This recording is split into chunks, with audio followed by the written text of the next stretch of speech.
Hello, my name is Sharul, and today I'm going to show you guys something that I think might be interesting. So, I'm gonna make this as spontaneous as possible because I don't have time to plan things. So, yeah. So, okay, when you're using microcontrollers like Arduino, at some point you want to step the game up and use something more complicated as your input or output devices. Something that utilizes integrated circuit. You might not see it, but there is the chip that has that so many pins. That's called an IC.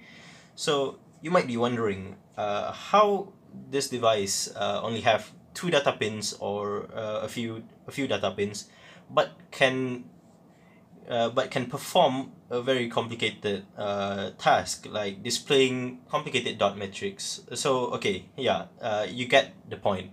So how is this possible? So it is possible by using something we call as protocols. So there's many different communication protocols, and it is very important in embedded systems, which makes all the devices connects to each other. So in this particular video, I'm going to show you how to use I2C. So in some cases, many cases actually, you might have encountered this, but the thing is that you might be using something called as library to manage with your complexity of the program. So the thing is, I'm going to show you how not to use those and how you can do it by yourself. So okay, before going any further, I'm gonna explain to you the basic condition of initiating communication with the I2C device. So okay, it goes something like this. So the data pin gonna go from high to low while the clock pin is high, then the communication will start. So how to stop it? The data pin is going have to go from low to high while the clock is high. So then the communication will be terminated. So that's the simple condition of starting a communication. So now let's go to the data. So so basically the I2C device that is being controlled gonna have to acknowledge that data, or actually every byte of information that is being sent. So in every byte there's gonna be an extra bit which is being sent by the slave or the I2C device to acknowledge the information being sent. And then the microcontroller can choose whether to continue the communication or terminate it. So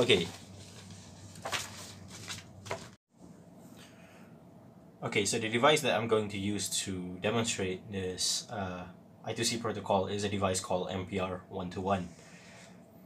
Okay, so in my previous video, I actually did a project which utilized Arduino as a capacitive touch. So it's clearly shown that Arduino wasn't actually meant for capacitive touch, in which I use a library which has algorithms in which it can precisely detect capacitive touch. So basically it means that the Arduino can actually detect capacitance in the register pins, but the amount of voltage input or something like that is probably very low that you can't see it. So the library uses a precise calculation for that matters. So okay, that's what brought us here. Actually, this is actually recommended by one of my previous commenters. So actually it's been long, so yeah, I'm sorry for that. You probably have had find another answer to your question. So I'm still gonna do it anyway, just as a demonstration. So this is, as it says, a proximity and capacitive touch sensor. So we use the pins in this IC as a capacitive capacitive sensor. So okay. First of all, before you do anything with the device that you got in your hand, you're gonna have to find the data sheets. Like what I found here is from a manufacturer called as Freescale Semiconductor. So the thing is that there's multiple manufacturers that manufactures the same device, because probably the design was bought or something, probably, so they manufactured it. Okay, so the datasheet that I got here is actually pretty annoying. There's so much information, there's too much theoretical approach. So I'm not gonna need like some documentations about how capacitive sensor works or how the semiconductor works and something like that, basically. So every different documentations are separated into different documents, and that's very inconvenient for me and to those who are using Arduino or any microcontroller as a hobbyist. So we're not gonna use this data sheet because it's gonna take more than half an hour just to understand it. So I found this data sheet, which I found from SparkFun, I think. So they basically compiles every necessary information into a single data sheet. So okay, let's go into it. Okay. So what you gotta find first, before anything, it's called a register map or table of registers. This is very important. This is basically memory, and when you fetch something into memory, it's gonna be processed so that can output or input relevant information, something that you understand probably. So basically what this is where all information comes in or out, which can be read by external devices. So this register, this memory, basically a bridge between you, the microcontroller, and the internal circuitry, because you're not gonna know what's inside this particular device in specific. So that's that. And there's gotta be like what documentations or any guides to how you can input the correct information to the memory so that it can operate. So okay, there's something you have to notice first. It's called register operation, can be called something else like operation requirement. Okay, so here's I have highlighted the important bits of the whole sentence, I mean the whole paragraphs.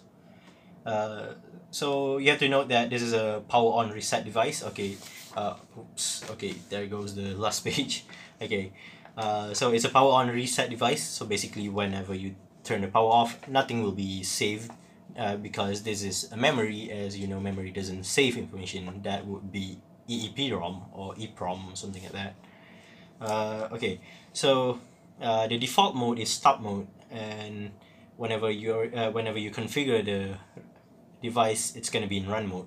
This is important because it gives you a note here. Whenever the register is in run operation, you cannot write any information to it. So basically you have to make it stop again, and that comes down to another important part, which is the configuration register, the most important part of the device, of many devices actually, because this is where you're gonna go first before any other register so that it can operate basically. So without configuring the configuration register, you ain't gonna get things out of it. So okay, a register comprises of 8 bits, because this is an 8-bit device, including most of the microcontrollers that you use. It could be an 8-bit, 32-bit, but it still can read an 8-bit. So okay, it was divided into 3 compartments, which has different configuration. So calibration lock bit. Okay, you don't have to know this. This is a theoretical approach to this device. Basically, to get basically manage your calibration of some sort. I'm not gonna get into that. So it's in default, the baseline tracking enabled. The baseline value updates every electrode sample interference, and I mean electrode sample interval and second filter interface period by MPR121. So nothing really important about that. Okay, you're not gonna understand it anyway, unless you're very preeminent in this particular matter. Okay, so I'm just gonna set it to default. So as it says, as it looks from here, that it reserves 2 bit of the whole byte. So okay, I'm just gonna take for 00, and for this particular part, the one that take the most bits out of the whole register is called an ELE. So this basically configures which and how much electrode that you want to enable in capacitive touch mode. So I'm gonna go with all of them, of course. Okay, we're gonna utilize everything we got, right? Okay, so electrode proximity, we're not gonna do that. So basically this is a proximity detection, which is nothing of what we need. So okay, since we already got our options that we're gonna choose, so we're gonna write it down. So let's say we're gonna go for default in calibration log. We're gonna go with 00 at the very beginning. So we're gonna take the last one, the last option of this particular compartment. But the thing is that about this particular compartment is that it has 4 bits, and the whole pins are only 12. So there's, I think, 4 unreserved bits. So it just highlighted by XX, which means you can just put anything in there. So what's important is that we got the initial bit correct. So we want the last one, 11, and I'm just gonna put 00 at the end. So, and the electrode proximity is gonna be 00 because we don't want any of them. So that makes the whole entire bit, the whole entire byte. Okay, so keep in mind, you need to note this because we're gonna go into the coding section in which we're gonna need this information. Okay, now let's go to the communication part of the device. Oh wait, before we get to that, there's actually another part, this devices that you need to know. Okay, sometimes you might be reprogramming your Arduino every now and then, whenever when the power is on. So you're gonna be programming it while it's still on. You're not gonna be cutting off the power. So let's say you're gonna be reprogramming the Arduino or any microcontroller you're using. So whatever you wrote to the memory of the external device, in case MPR121, it's not gonna be erased. So okay, that's a problem. So because you're not cutting off the power, the memory is gonna stay. So whenever you reprogram your Arduino, whatever stays in the MPR121 stays. So what you're gonna do, you're also gonna include the reset program. So okay, I forgot to highlight here. So okay, this is the register, soft reset register from what we called. Okay, that's 080. Okay, this is in hexadecimal. So instead of being binary as we just did just now, this is in the form of hexadecimal already, which I'm going to explain later. So it's already said here, write to register 80 with 63 asserts, which asserts a soft reset. So basically what it does, it resets your device. This is going to be included in the first line of your program, so that every time you reprogram your device, it's going to reset the whole register so that it's fresh again, so you can reprogram it again. That's all you need to note from here. Okay, so now here comes the data structure part of the I2C protocol. So earlier we talked about how to initiate and how to stop the communication using the conditions, but I didn't mention anything about what's inside of it. So yeah, here it is. So I'm gonna be explaining it in form of the data structure instead of timing diagram, because that's more complicated. Okay, so there's gonna be 2 formats to the communication type. So whether you want to write data into the device, or whether you want to read the data from the device. So we're going to be using the read a lot as of this being a capacitive, as of this being a sensor. But we're still going to be using the write format because we're going to be configuring it as well. Okay, so I failed to mention that we're actually going to be using a library. Okay, I know, but the thing is, this is the only library that you're going to be using for any I2C device that you're going to be using, any form of sensors that requires I2C, and also SPI actually, serial peripheral interface. But I'm not going to speak about that interface. We're going to only talk about I2C. So, okay, just be aware of the comments that I wrote here. Okay, I'm going to talk about it later anyway. So, okay, I also forgot to mention something about the slave address. Slave address is basically what other device going to be recognizing the I2C device as. So it's basically something like IP address, like a computer's IP address, but it's not in a IP network. Instead, this is a electronic network, so it works fairly similar. But instead of having the flexibility of choosing the address, this only able to choose from 5A to 5D address, and this is only can be configured using wires. So basically, you're going to be pulling up or down specific pins that was reserved for that purpose. So I'm not going to be doing that. That's going to take a lot of time. So I'm just going to be using the default address. So the default is 5A.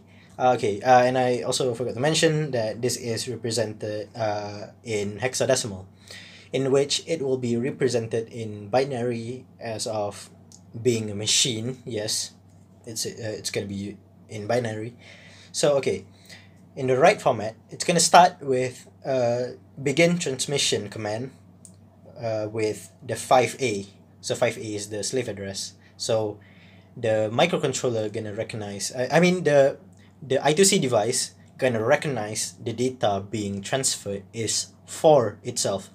Okay, so then it's gonna follow. It's gonna be followed with a write bit, and this is a common thing in I2C or any other protocols, which there's gonna be a specific byte. There's gonna be a specific bit of the information that is gonna be representing whether you want to write or read the information.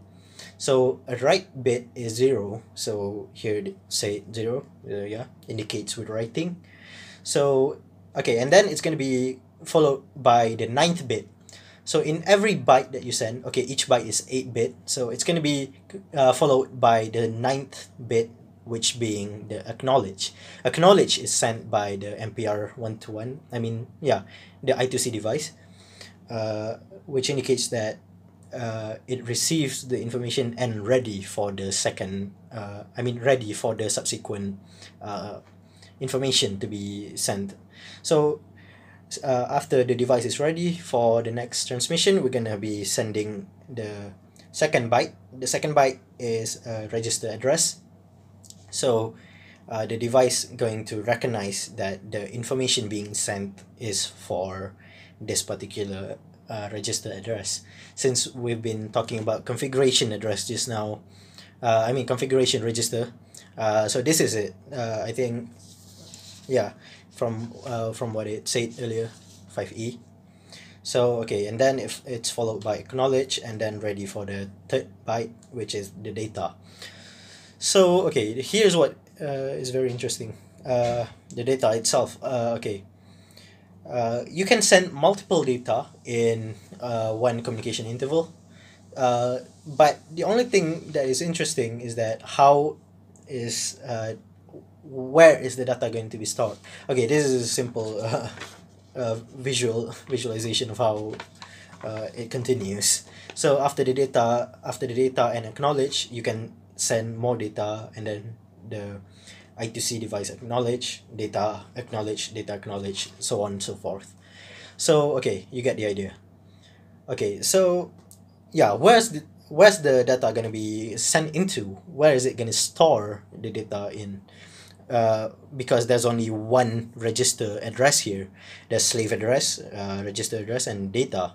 And whatever comes after the second byte is going to be data. So here's one interesting thing that worth noticing, that actually, okay, let's just imagine that this is the memory banks, which comprises of multiple registers.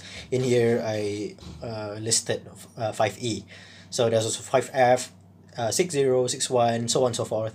So the data that comes subsequent after previous data is going to be stored in a subsequent register comes after the register address that was stated in the second byte of the write format. So okay, so that makes more sense, isn't it? So yeah, it's more convenient this way, because sometimes we just have to do it in one shot, and there it goes.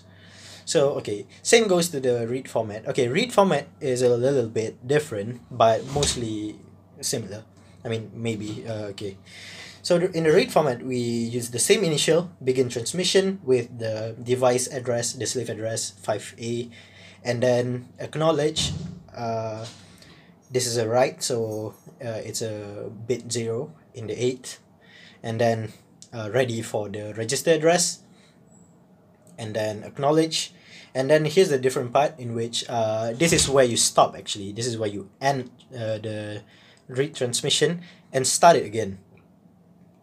Okay, in the second section of the transmission is that you're gonna have to start again with the begin transmission with the slave address again.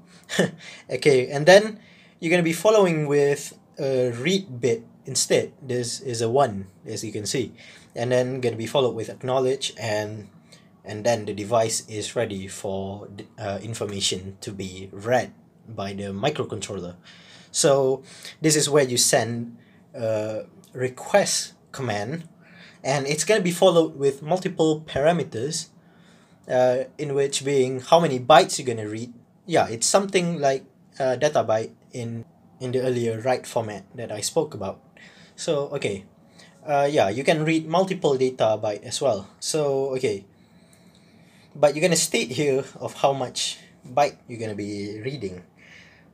Okay, I forgot to mention what is the register address for reading the sensor information. So it is actually 00. Okay, yeah, the sensor information is stored in 00 and 01. This is because the sensor pins there are 12 sensor pins, and there's only 8 bit in a byte, and it's not enough for all of it, so they use the second byte. So okay, I think you don't have to know any further, because I'm going to be speaking about this again in the programming part. So let's wrap everything up and list down what we need to do in the coding section. Okay, so take this as a Sudoku code or something. So we're going to start with transmitting the slave address 5A, and then we're going to write the register address 5E, and then we're going to write the data C. So okay, why did I represent this as C? So earlier, because earlier we speak about this configuration register, I represent it in binary. So it has something to do with binary to hexadecimal conversion, which I'm not gonna include that in the video because it's gonna be time consuming. So just use an online calculator or scientific calculator. Just convert binary to hexadecimal. So okay, so here, okay, we got the whole process here, and then we end the communication, and then we start again with the serial address 5A. We're gonna write the sensor measurement address 0, and then we're gonna end right there, and then we're gonna request again we're gonna start again the communication by requesting from 5A. Okay, this is separate communication. Okay, we're gonna request from 5A and we're gonna read 0, 0 with a amount of 2 bytes. So I'm gonna put this in the screen so that you can keep track of what I'm going to do in the coding section. So okay, I'm gonna show you a bit about the device that I'm gonna be using. So okay, I'm gonna be using Arduino Uno.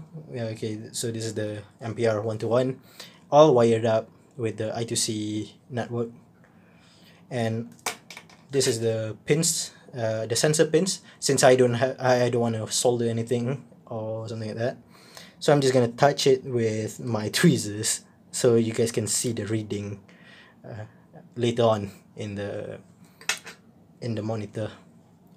Okay, now we're in Arduino IDE, ready to program our device. I'm gonna connect my Arduino. Okay, so now I'm gonna have to assume that you guys already have your I2C device connected to the I2C bus of the Arduino in a proper way.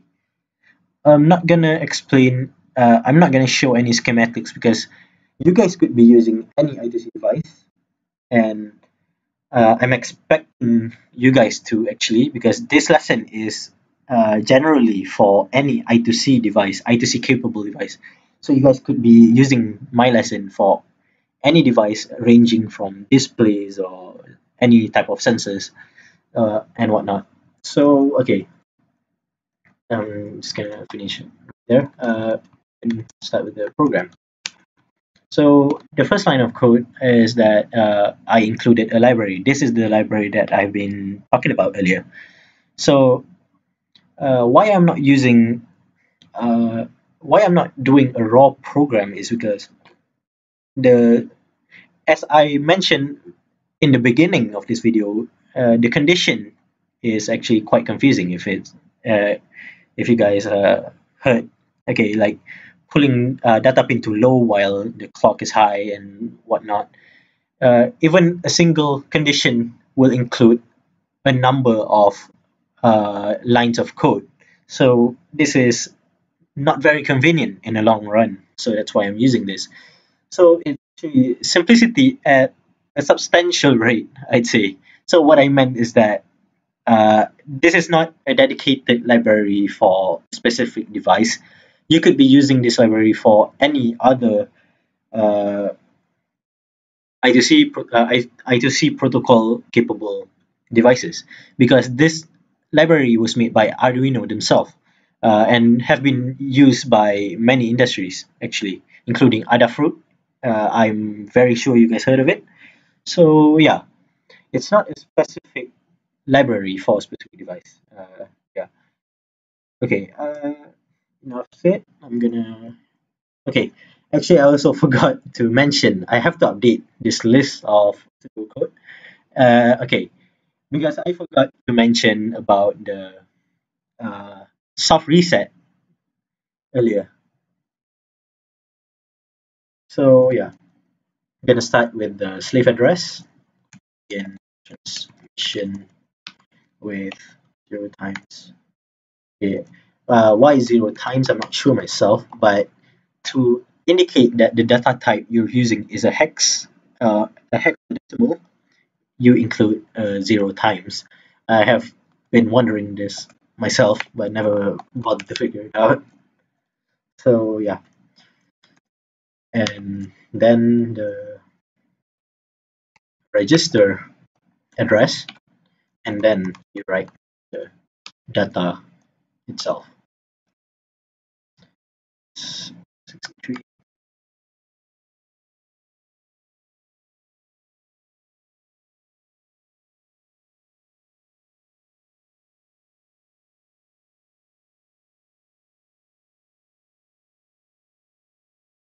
So now we're just going to copy and paste this for the configuration register. So the slave address is the same. The register address is 5E. The data is C or 0C. So yeah. actually that's it for the configuration, the reset and the configuration. So whenever you restart your device, it's gonna run this soft reset so that everything, every so that every register is cleared to default, and you have and then you can program your I2C device again. I forgot to add wire.begin so that we actually uh, begin to use the wire library. I forgot to add wire.begin, which is the command to actually begin the transmission. Okay, so that's about the configuration, and now here comes the reading part of the program. So okay, wire.begin transmission,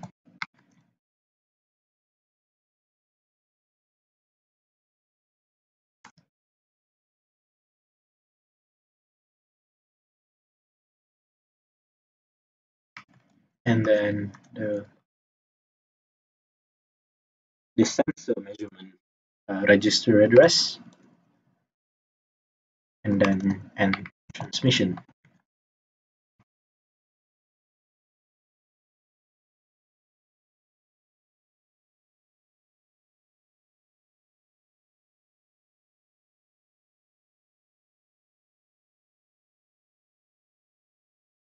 So and then we're gonna restart the communication again with wire.request request from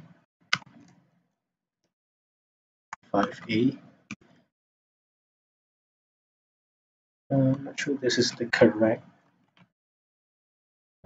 function.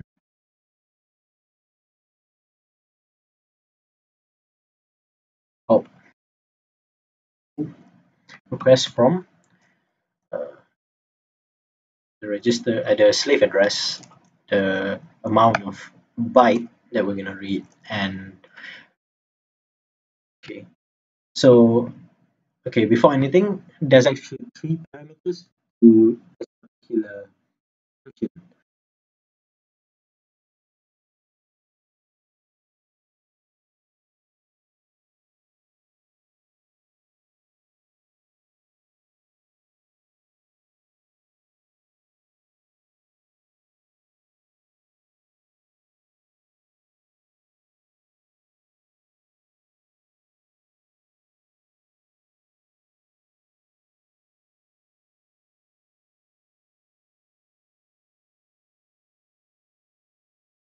Okay, so now we're gonna have to initialize a variable for storing the information. So keep in mind that it's a 16-bit. It's a 16-bit data type. So we're gonna use integer 16, and that's the data type. And just put it to 0.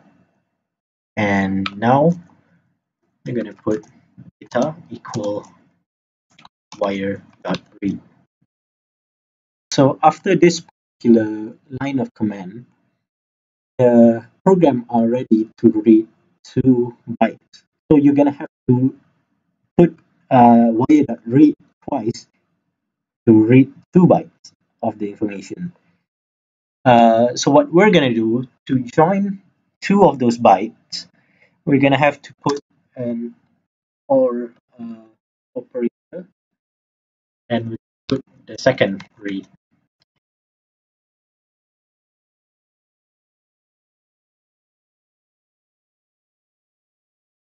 But since the second byte are more significant, we're gonna shift it to left. So now it's gonna be a longer byte. Yeah. So now it's gonna be a 16 byte. And then what we're gonna do, we're gonna mask the bits.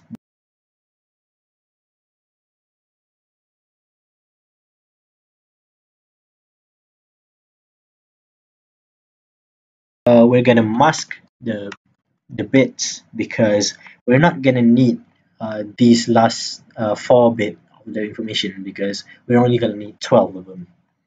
So how is that possible? We're gonna put an AND operator and the binary digits that we're gonna read and the ones that we don't want to. So this is 1, 2, 3, 4, 8, 4. Okay. So the let's start from the beginning. Okay, 0B indicates that this is a binary digit because if you put it only like this, it's gonna be recognized as decimals. Okay, so you got that? Okay, so now we're just gonna print out the information. Okay, and wait.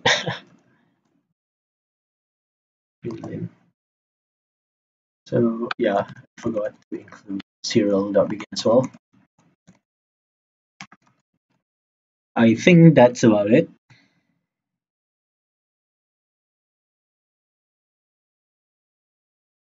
Let's see whether this works or not. If not, we're gonna have to update the program. Okay, keep in mind that the data that is going to be displayed is in the form of decimal. So that means, let's say if I were to if I were to pin number 2, okay, yeah, it works. Okay, it returns with a number 4. That means, okay, basically in binary, it's going to be 1001, and look at the placement, it's the number 4 because in the register this is the placement of the. So yeah, that indicates that this works very well. So let's say you want to read a specific pin from the sensor.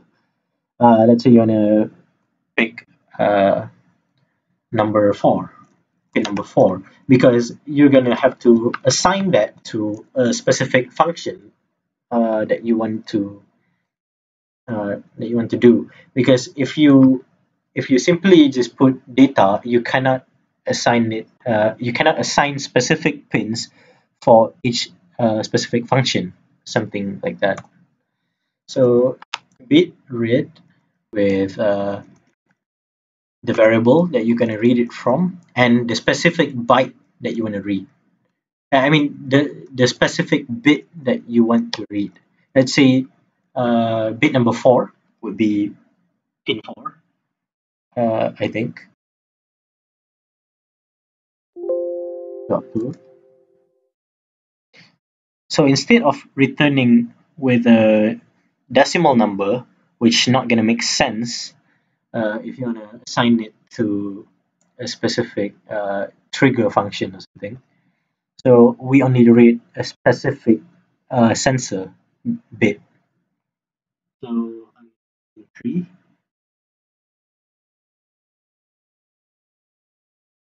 Okay, it's actually been 4. Okay, so it seems like it's working perfectly fine. I guess I'm gonna wrap it out around here. If you guys are using the MPR121 as well, you guys can use this code. I'm gonna include it in the description. Uh, Thanks for watching, and see you guys in the next video.